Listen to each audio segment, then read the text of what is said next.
Beetroot తినని వాళ్ళకి, పిల్లలకు కానీ పెద్దలకు కానీ ఇలా చేసి పెట్టండి. బీట్రూట్ జ్యూస్ తోటి చపాతీలు.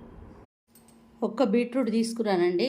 ఇది పైన చెక్కు తీసి శుభ్రంగా కడిగి చెక్కు తీసి ఇప్పుడు ముక్కలు కోసుకొని మిక్సీ జార్లో మిక్సీ పట్టి జ్యూస్ తీసుకుందాం చపాతీ చేసుకోవడం కోసం.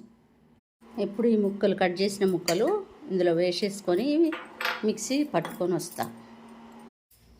జ్యూస్ పట్టింది ఇది పిప్పి అండి. ఇది నేను ఫిల్టర్ చేస్తే ఇంత వచ్చింది. మీకు ఎంత అవసరం ఉంటే అంత వాడుకోండి, మిగతాది తాగొచ్చు. కొంచెం నీళ్ళు పోసుకుంటూ మిక్సీ పట్టాలి. బీట్రూట్ చపాతీ చేయడం కోసం నేను ఇంత పిండి తీసుకున్నానండి. ఇందులో కొంచెం ఉప్పు, చిన్న స్పూన్ తోటి ఒక 2 స్పూన్లు ఆయిల్ వేసుకోండి. ఈ నూనె ఉప్పు అంతా కలుపుకోవాలి ముందుగా.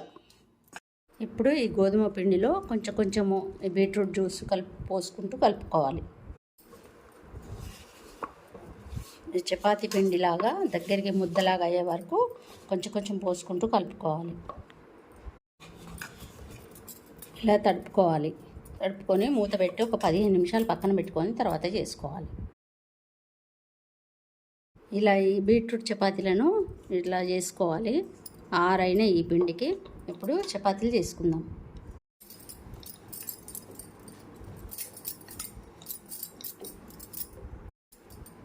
ఇలా పూరీలాగా చేసుకొని దీనిలో కొంచెం నూనె రాసుకోవాలి. నూనె రాసుకొని ఇలా సగానికి మడిచి మళ్ళీ ఇంకొక మడత మడిచి ఇలా చేసుకోవాలి చపాతీలు. కొంచెం పిండి వేసుకుంటూ చేసుకోవాలి.